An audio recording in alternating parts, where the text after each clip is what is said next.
Sugar Daddy. A true story about fear of sexual harassment in the office of a fashion designer company.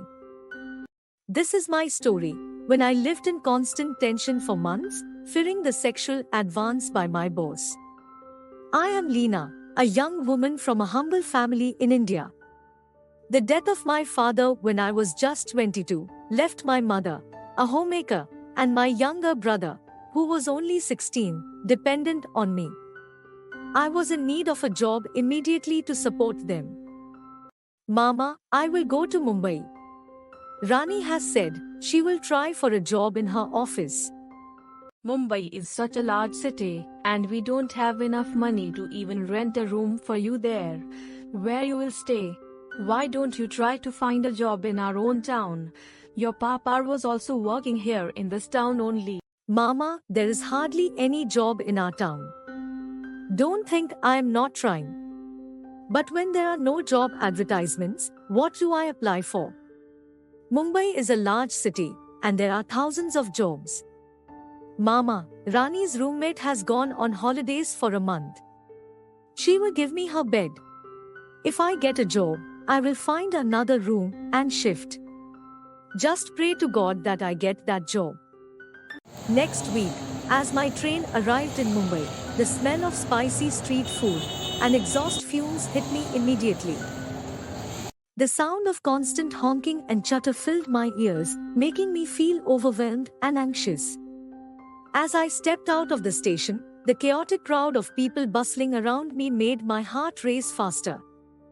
Rani's room, with its limited space and stifling atmosphere, felt constricting. The exorbitant cost of living in Mumbai rendered even this small room unattainable for me. The uncertainty of not securing a job at Rani's office left me pondering my next move. Do not lose heart, my friend. Your beauty makes you more employable.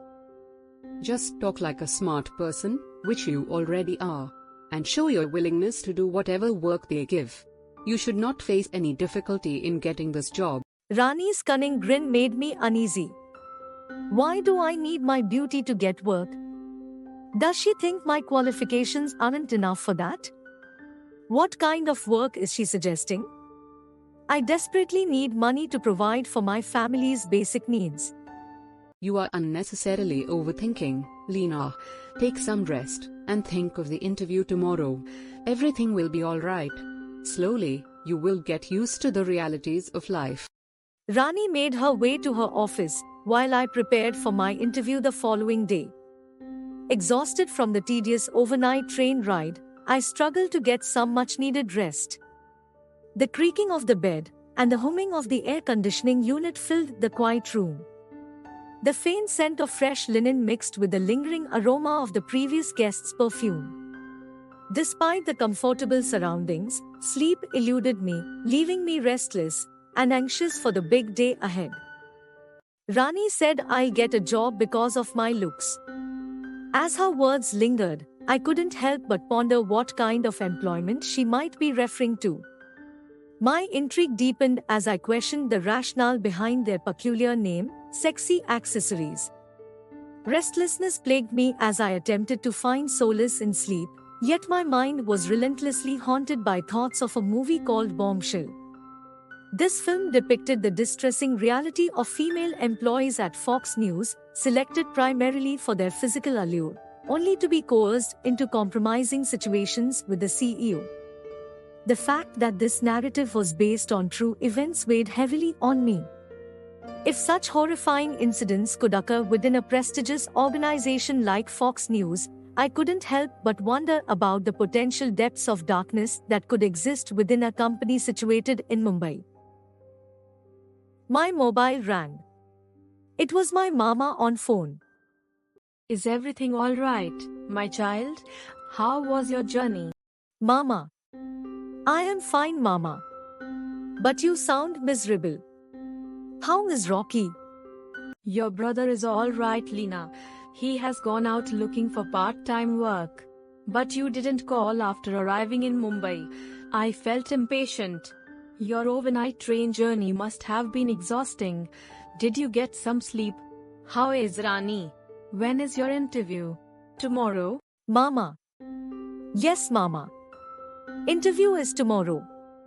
But Mama.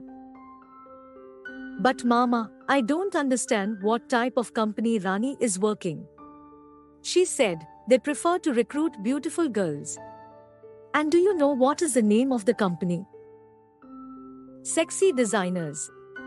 I can't even sleep. What is this job, Lena? I don't feel good. There is something wrong. Please do not stay there and come back home. I don't want my daughter to face dangerous demons in Mumbai. We can starve, but won't lose our dignity. We will leave this apartment and move to slums, but But what, Mama? Why would we move to slums? Something was clearly amiss. I could hear the worried tone in Mama's voice as she mentioned that Rocky had ventured out, searching for employment. However, he was still confined within the walls of our small-town school.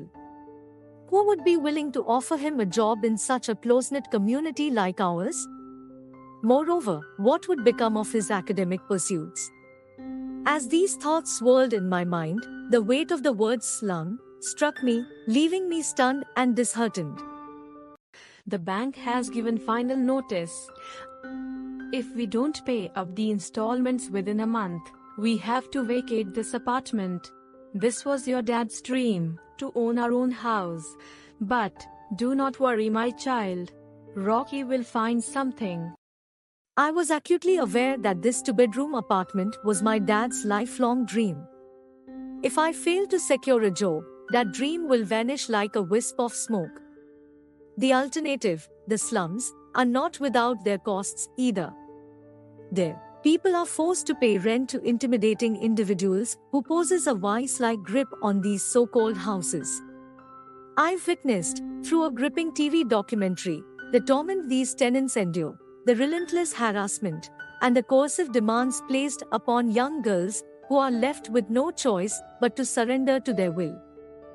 Mama, we are not moving into slums. If I get a job, hopefully I will get a job. I will remain careful and also look for other jobs. Rani didn't say any such problem specifically. Maybe she was just joking. Mama, you do not worry about me. I will manage. Please remain careful, my child. God will help us. Everything was scary. I was like in between a frying pan and fire. If I don't get the job, the bank throws my family out of our only accommodation. My father had spent his life savings. But what would happen if I get the job and start working for Sexy Designers? Would that mean one problem would be over and another, and even more serious one would begin? I will show you what happened after then.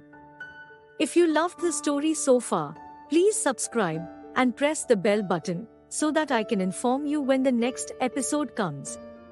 See you then.